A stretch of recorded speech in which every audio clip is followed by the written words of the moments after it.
Good morning, everybody. I want to begin with a quick story. Years ago, when I was in Bible college, I spent a summer working at a church out in Sarnia. And for those that aren't familiar with Sarnia, it's in Western Ontario. And I was there for the summer, but on occasion I would drive back to my parents' place, which was about 4 hours of highway driving from there to home. And on this one occasion, I was driving down the highway, and I looked at the clock, and I thought, it's 6 p.m., I'm going to be home around 10 p.m. I'm kind of doing the math like we always do when we're traveling. This is before the days of GPS, and I'm dating myself. And so I'm heading down the highway. I'm cruising, at 110, maybe 115 or 120. I'm cruising down the highway, making good time, when all of a sudden, I descended into a deep fog.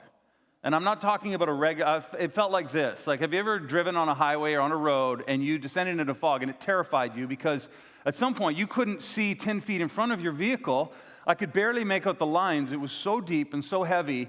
And so I did what any rational person would do. I slowed down. So I geared down and I slowed down, but I couldn't slow down too much. And here's why.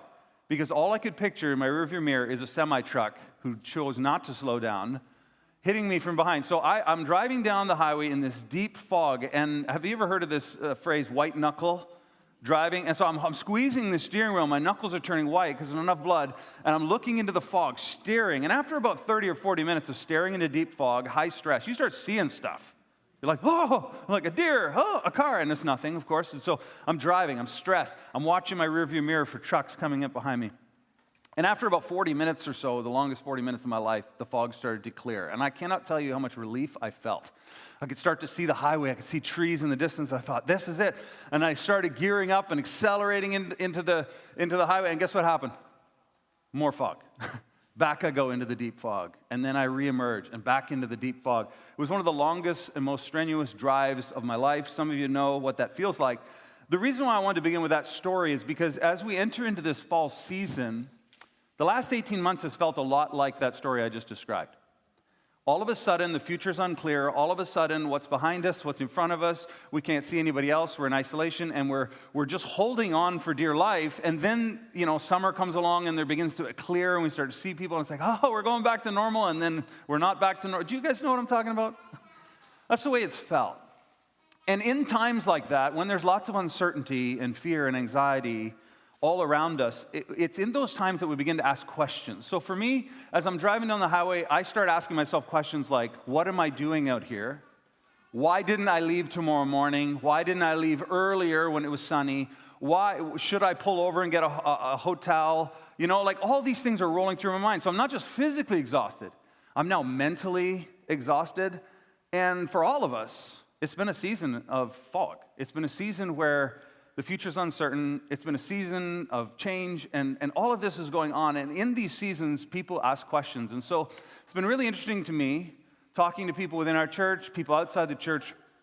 People are asking serious questions about their life. They're asking questions like, do I like my job anymore? Should I make a career change? Students are going, you know what, I think I'm going to change my major. People are going, should I stay in this marriage?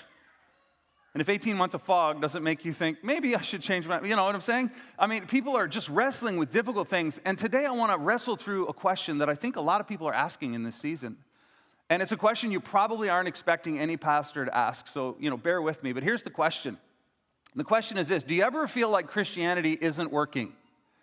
Do you ever feel like the way you're trying to live out your faith, serve and give and love your neighbor and do all the Christian stuff, do you ever feel like the way you're doing Christianity isn't working? I think all of us, if we're honest, have felt that at times, and many of us might even be feeling that now. I mean, it could be the super volunteer, right? There's the super volunteer, gives, serves, shows up for everything, serves everybody, doing everything for everybody, and finds themselves drained, exhausted, tired, burned out. Maybe that's you. Or there's the young adult who went to church and youth group, had these incredible moments with God, with their peers, with their leaders, and then they get off to school or into their job and they start meeting other people, and they're wondering whether anything that they experienced there was real, and they're wondering how it translates, how their Christianity gets lived out over here. Or maybe it's the young couple that, is trying to be faithful and trying to do all the right things, and they can't have a child, and they're trying to figure out why. Or maybe you've prayed for an answer to prayer and God doesn't seem to be answering, and you go, does this Christianity thing work? And what I'd like to propose to you today is that perhaps we're asking the wrong question. Because perhaps the question isn't whether Christianity works, but the question really should be, is the way we're living our Christianity working? And I want to suggest today that there is a better way.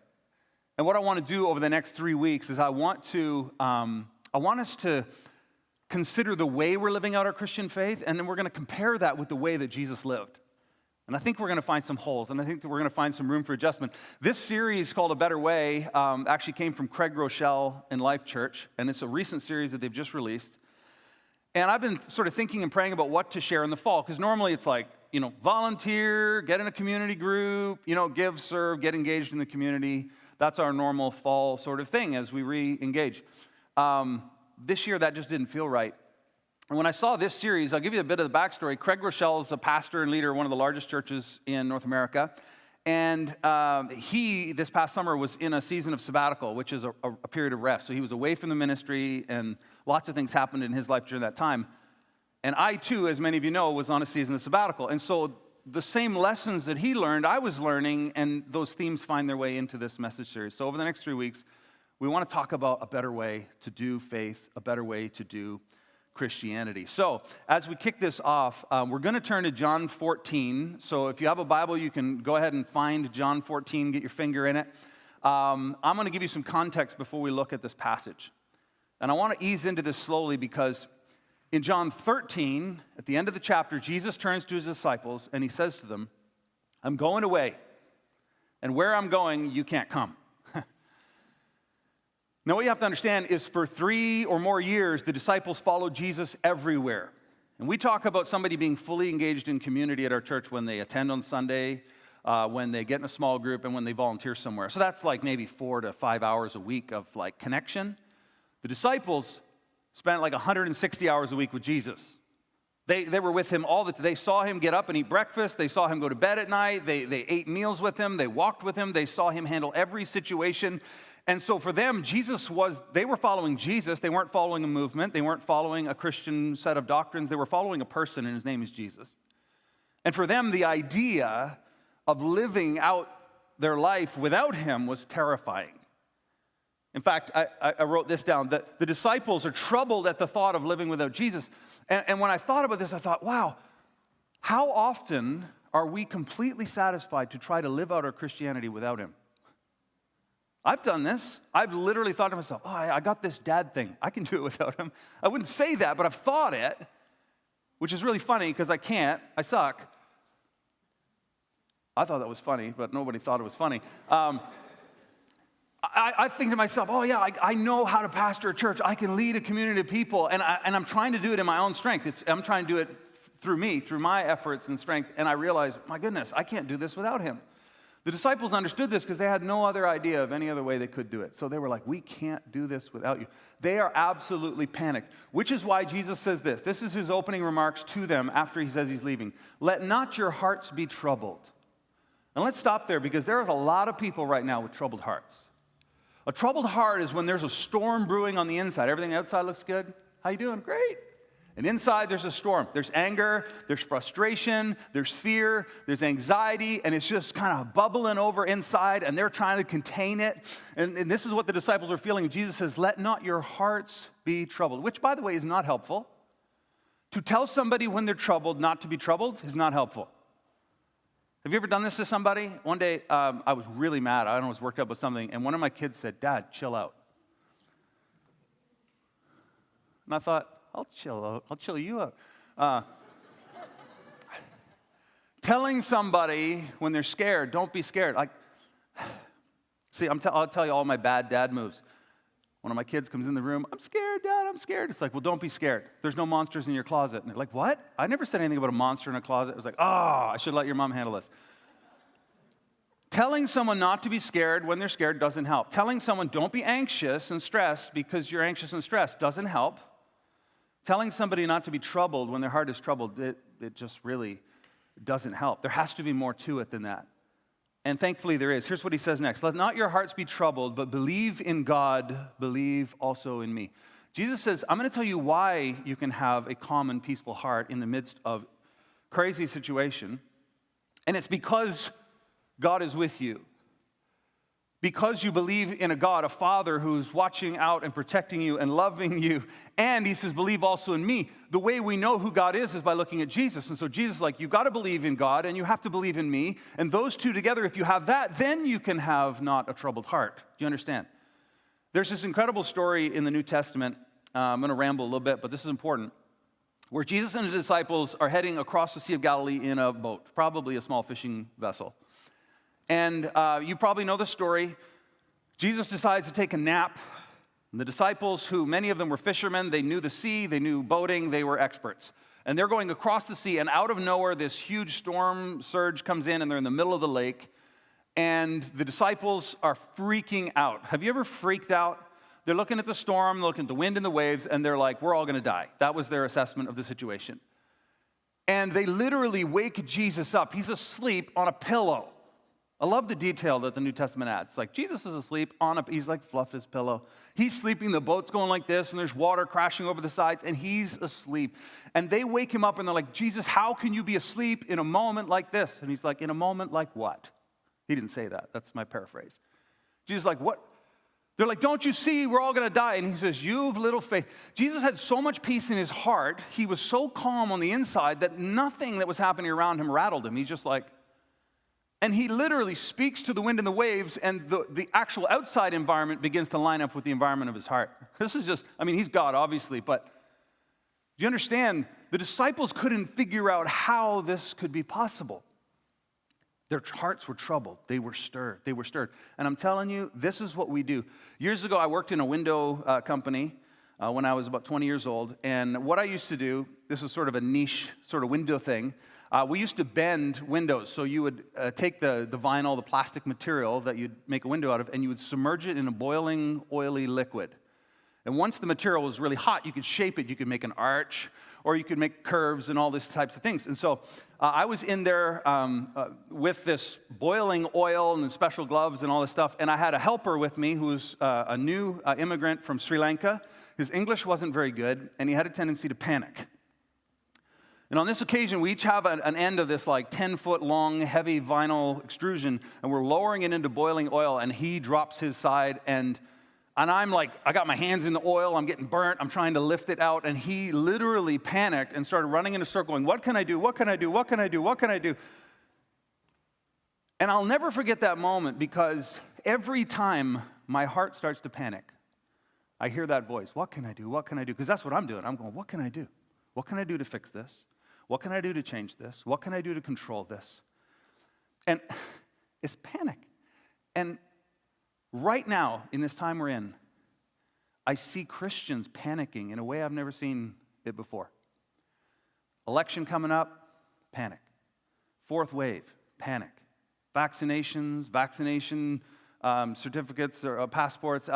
And I understand all the issues, and I know people have valid arguments on all sides of it, but I'm talking about the panic. The stuff's going on in our world that we can't control, we can't understand, and our response is, what can I do? What can I do? What can I do? What can I do? I almost want to get you guys to stand up and try it, just to see what it feels like. Just put your hands up and say, what can I do? What can I do? Just try it. Shake your fingers like you mean it. What can I do? What can I do? Okay, that was a half-hearted attempt, guys. I'm just telling you. It's a sense of panic.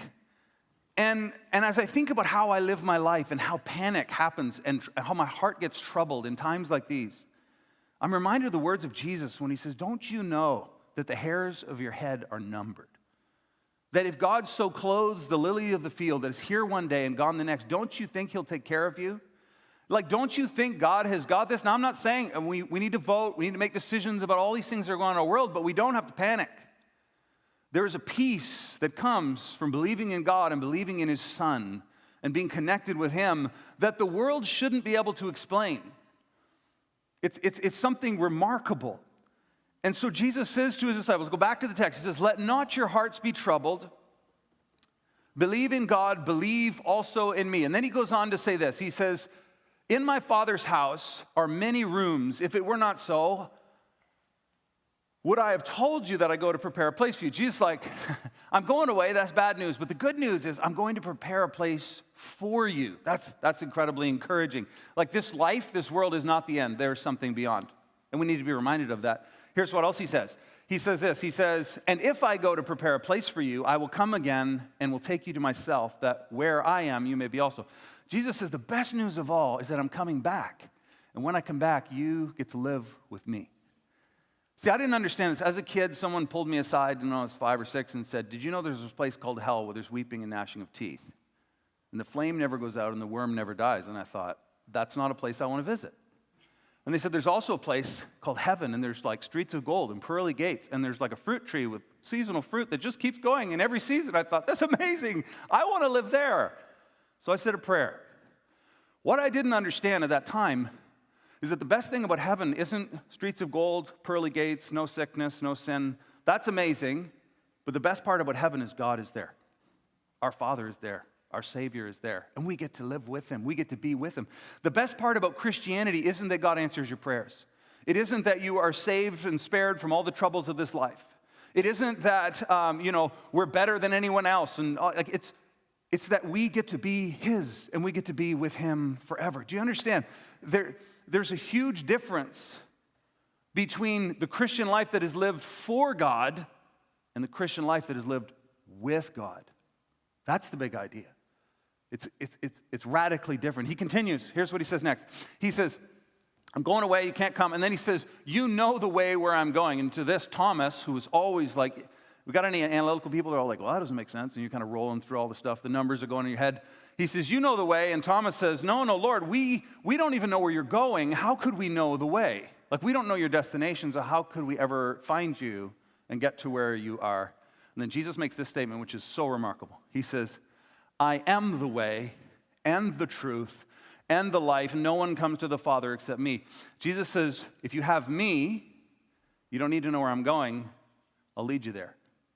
If you have me, you don't have to have everything figured out because I am the truth. And if you have me, you have life. Jesus is like, I'm it. If you have me, you have it. And that should be such a source of encouragement for anyone that says, I'm a follower of Jesus. Because if we have him, we have the way, the truth, and life. I grew up in church, and in church, we often focus, if you can go back to that verse, we often focus on this, the truth, the truth. In church, people talk about the truth. What's the truth of Jesus? What does the Bible say? What are the commandments? How should we live? How should we not live? What's the truth, the truth, the truth? Was Calvin right? Was Jacob Arminius right? Some of you have studied theology, you're like, okay, he's going there. No, I'm not going there, okay? The truth. What is the truth? What is the truth? What's the truth about marriage? What's the truth about sexuality? What's the truth about all these things? And doctrine is important. Truth is extremely important. And thankfully, we have the scriptures and we can search for truth. But truth, Jesus is more than just truth. He's also the way and he's also the life. I have met people, and probably even been the person who has lots of truth and it's lifeless. I don't care if you can quote the whole Bible by heart. I don't care if you can read Greek, Latin, Hebrew, Aramaic. I don't care. If it doesn't produce love, if it doesn't produce life in you, if it doesn't produce mercy, if it doesn't produce righteousness, then what is it? It's truth without life. And it's possible to have truth and to use it in the wrong way. Has anybody ever been mishandled with the truth? Anyone ever had somebody cut you apart with the sword of truth? Of course. Has anybody been that person? Nobody's putting their hands up. Truth is not enough. Jesus is the way, he's the truth, and the life. So what I want to do over these next 3 weeks is I really want us to consider the way of Jesus. I want to consider the way of Jesus. How does the truth of Jesus get lived out in the appropriate way? How do we live the Christian life in a way that is significant? Did you know, this is a little bit of fun fact, do you know what the early Christians were called in the first century? Anybody know that? Yeah, I heard somebody say the way. So you would assume that the early Christians were called Christians. Like you just assume that. That name actually came much later on. First century Christians were actually called people of the way. They weren't known for their doctrine particularly. They weren't known for their set of morals particularly. They were known for the way they lived. It was so different than the way that other people lived. I mean, when there was an emergency situation and people were fleeing for their lives, the Christians went in. When babies were being left for dead, they adopted them. It's like, who does that? People who live a different way do that. And so they were known as the people of the way. So we want to think about what is the way of Jesus. You know, the way you do something matters, right? I learned this right away when I got married. The way you say something matters. The timing actually matters too. You know, whether I've done both of these, the latter more often, I can order a nice bouquet of flowers and have it sent to my wife's work and do that the day before, and they show up first thing in the morning, and she goes, whoa, he remembered. He loves me. He thought of me. Or I can come home on our anniversary with a bag of milk and a crumpled up thing of flowers from, the exit at the grocery store. The way I bring the flowers actually, can anybody say amen? It matters, okay? And the way we treat people, it matters. It's not enough to just be right. The way you're right actually matters almost as much as being right. So we want to compare the way that Jesus lived with the way that we live, right? We already talked about this. Jesus walked around at such peace. It's remarkable to me. Jesus is living in a time when the government would kill you, hang you up on a cross for resisting them. Thankfully, we don't live, some here like, it's getting close, okay? Thankfully, we don't live, but Jesus just walked around at peace. It's crazy. People were picking up stones to kill him, and he's just like, and he walks through the crowd and leaves. It's crazy. Crowds of people pressing up saying, we need you, Jesus. And he's like, oh, excuse me, I need to go and pray now. It's like, how could he live in that way, in that situation? It's so different than the way I live. Jesus took his time. Everywhere he went, he walked. Everywhere he went, he was talking with people. He would stop and help somebody along the way. And I'm always in a rush. I'm like, get out of the way. Try and make the next yellow light. Trying to get somewhere. So there's a way that he lived that is so different than the way that I sometimes live. And I've found myself at times rushing to become somebody that I don't even like. I put together a little photo collage for you. These are just some photos from our church Facebook page. Actually, these are all church things. Over the last 11 years, I've been part of the church and served, and we've had a lot of fun together over the years. We're preparing food for Kids Against Hunger. This is a church picnic. I don't know, Paul's doing something cool. Used to play the guitar, dancing with my daughter. I don't know what Henry's eating there. That's pretty good. The big egg hunt. This was a men's retreat. We made contraptions out of cardboard and flew them. Anyway, as I look back, we had a Bible study floating on the lake on floaties. That was cool. But as I look back, I thought to myself, I used to be more fun. I used to have more time for people. And I began to think, what's happened? What's happened? Many people don't know this because I'm the pastor, so I'm supposed to be serious and I'm supposed to, all that stuff. But I'm the goofy guy. I like to be goofy. I like wearing weird clothes. This is as weird as I was, willing to wear today. This past week I was shopping at the mall with a couple of my teenage kids, and I found a shirt that was covered in chicken burgers. And I was like, that's amazing. And then I thought, if I get up to preach on Sunday wearing chicken burgers, no one's going to take me seriously. But that's me. I do weird things. And as I think about this, I think, man, it's like, it's amazing how the pressures of life, family, work, ministry, all the things that we have to do can sometimes just knock the life right out of us. Do you guys know what I'm talking about? And it was so interesting to me because while I was on a 12-week sabbatical, I spent most mornings just reading and praying and studying the Bible. And in one of my prayer times, I was talking to God. I was like, God, I just feel so much pressure to lead people and to do the right thing and have the perfect family and always show up for people. And, when someone's suffering, I got to make a phone call. I just feel like pressure to do all this stuff. And I felt like God said, no, I didn't ask you to do all that. And I realized, man, so much of this pressure I'm putting on myself. And I'm trying to do it for God, and I'm trying to do it for you. And that's noble, but it doesn't work. It doesn't work. I found that I was working for God. And I know this is going to seem really insignificant, but it's actually the way that I was working for God was destroying the work of God in me. Next one, I was working for God. Oh, it's not there. I was working for God instead of with him. That's what I discovered during my time away. So here's what I want to do with the little bit of time that we have left today. I want to turn to this passage of Scripture. You can go ahead in Matthew 11, where Jesus is going to invite us into a different way of living. And here's what he says, come to me. Jesus makes himself the center of the conversation. He says, all who labor and are heavy laden, those who feel weary, worn out, stressed out, tired, frazzled, fearful, all of that. And he says, I will give you rest. The first thing we discover from Jesus' words is that he is the source of our rest. He's the source of our rest. And what we're talking about today is not some radical shift to the way you're living externally, but actually a radical shift to the way that you live internally. I'm talking about moving from an internal shift of, I've got this, I'm in control, I can handle this, to God's got this. You see the difference. One of them is self, and one of them is reliant upon God. That's the shift that Jesus invites us into. He says this next. He says, take my yoke upon you and learn from me. I want to take a moment with this because Jesus promises rest, and then he brings up the word yoke. And for those of you who are unfamiliar with what a yoke is, I'll show you a picture. This is a yoke of oxen.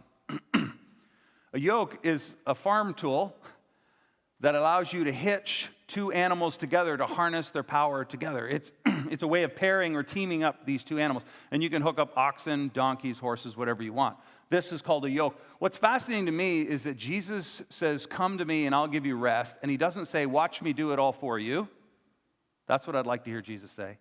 Step back and watch me fix all your problems. Jesus doesn't say that. He says, take my yoke upon you and learn from me. He says, what I want you to do is to do the Christian life with me, not for me. I want you to come alongside me. I want you to get your shoulder right up beside mine, and we're going to do this together. Do you see the difference? Years ago, I worked at a ranch when I was a teenager, and they had a yoke of Belgium draft horses. You guys have seen those? Big, beautiful horses. They have a gold color with kind of a yellow mane. Huge feet, very strong. And I remember watching the first time they were doing a hayride, and all the kids are so excited. I don't know what's so exciting about a hayride. It smells bad, you get itchy, but it's fun. I don't know. It's weird. It's one of those things. And I remember you got these two giant Belgium horses, and the guy that was controlling the horses up on the thing with the leather reins. And there was one Belgium horse that was probably 15 years old, and it just stood there calm as a cucumber, standing there in all its majestic glory. Kids are running around the horses, running around the wagon, throwing hay, you know, little kids have that squeal. It's at such a pitch, like the glass almost breaks. And they're doing that, and this horse is just like standing there like this. And the horse beside is a young Belgium horse, full of power, and its eyes are flashing white. Its ears are pinned back, and it's stirring and pulling against the other horse. And it's just like, what can I do? What can I do? What can I do? There's noises I don't like. There's kids. I don't know if I'm in danger. And it's panic, panic, panic. And the other horse is just standing there. And Jesus is like, learn from me. And what happens over time is the young horse begins to realize that there's a way to do this. Panicking isn't it, and it starts to watch the other horse and goes, okay, if that horse isn't freaked out, there's probably not wolves, right? There's not predators. I'm okay. I'm safe. Look at this horse. He's so calm. I must be safe. So this horse begins to calm down, and it begins to learn the way to pull. And this is how they train young horses. They put a young horse with an experienced horse. So Jesus understood this. They lived in a society where everyone understood these things. We don't think about it. And Jesus uses this analogy. He says, take my yoke on you and learn from me. He's like, here's what you're going to do. You're not going to do it your way. You're going to do it my way. And you're not going to do it at your pace. You're going to move at my pace. We're not going to panic. I'm going to show you the way to peace. And so what Jesus does is he leads us into this life to live and do all the things we need to do, but to do it at a pace that is sustainable, to do it with the right heart. And all of that comes from doing it with him, not for him. Because if we try doing it for him, we'll find ourselves burned out, frazzled, and exhausted. But if we do it with him, he'll show us how, he'll show us the truth, and there'll be life in it. He continues to say this, take my yoke and learn from me. This is so cool. He says, for I am gentle and lowly in heart, and you will find rest for your souls. Jesus promises those who follow him rest for their souls. That's different than other kinds of rest. Rest for your soul is the kind of rest that every single person in this room and every person watching online today is longing for. It's like, I want to know that I'm loved. I want to know that I'm safe. I want to know that I am accepted. I want to know that I can have peace and joy. I want to know that my future is secure. There is a rest for your soul that can only come from him. It doesn't come from having more money. More money is nice because it reduces your financial stress, but it won't necessarily give you rest for your souls. Having a spouse. Some people are like, if I just had a spouse, then I could have rest for my soul. Trust me, That's not the answer. Getting another spouse is probably also not the answer. If I could just get a job, if I just had a job, then I would have rest for my soul. No, lots of people have jobs and have zero rest in their souls. Getting another job is not the solution. Methamphetamines, not the solution. Alcohol, not the solution. More popularity, more likes, not the solution. More friends, not the solution. More sex, not the solution. We think that if we get these things that we want, then all of a sudden there'll be rest in our souls, we'll finally be at ease, but there is no other place to find it other than in Jesus. This is the message of the church. The gospel is simply this: Emmanuel, God with us. God comes to be with us. Like, if that doesn't rattle every fiber of your soul and your mind, that God, who created everything, would come and be with us, I don't know what else could change us. I'm gentle and lowly in heart, and you'll find rest for your souls. And here's the final thing he says, and we'll end here and pray. My yoke is easy and my burden is light. So Jesus doesn't say, I'm going to deliver you from this life, from difficult decisions, from the election, from your family that's being so disruptive, from your work situation. He says, I want to walk with you, and I want to show you the way. And in doing so, you can find rest and peace. And he's like, the burden is light and it's easy because he's pulling it with you. It's a shared load with the one who has the broadest shoulders. And so today, there's nothing major to change in your life other than this: turning your heart to Jesus. And for some of you listening today, you've never said, I want to do life with Jesus. And others of us, like I have found myself so often, I find myself leaving the yoke and trying to do things on my own and finding it very frustrating. And Jesus invites me to come back. And he invites you to come back and to work with him. So here's the call today. Just simply come to Jesus. And that's an internal move. That's like, you know what? I'm tired because I've been doing it my way. Through the process of my sabbatical, this is the kind of stuff I was thinking about, because when I left, I was weary and tired, and I was doing my job and all my responsibilities. And now that I'm back, 12 weeks later, I came back and I have the same job, same staff, same church, same situation. Nothing's changed. The only thing that's changed is that now I'm trying to do what I used to do with him instead of for him. And that's what I'm inviting you to do today. There's a passage of scripture that I'll share with you and we'll pray. Psalm 23. You guys know that psalm? The Lord is my shepherd, I shall not want. The Lord is my shepherd, I shall not want. He makes me lie down in green pastures. The amazing thing about Psalm 23 is it's a psalm about God being with us and us being with God. That's why it captures the imagination of people. And it says that God will look after us, he's the shepherd, but also that if we keep running off in our own strength, he loves us so much, he'll actually make us lie down. He'll be like, stop. I don't know about you, but I don't want him to make me lie down. I want to trust him and lean into him today. So can I pray with you? Father, thank you for this morning, and we thank you for the words of Jesus. We thank you that you are our Father in heaven who loves us, that you sent your Son to die for us, that, Lord, in the midst of a world that just seems to be spiraling out of control, in the midst of all these stressful situations and decisions and back to school and elections and all of it, Lord, I pray that as we make decisions and as we move forward, that we would do so with the peace of God in our hearts, that we would not be responding out of fear and panic, but that we would be prayerfully saying, Lord, where are you leading me today?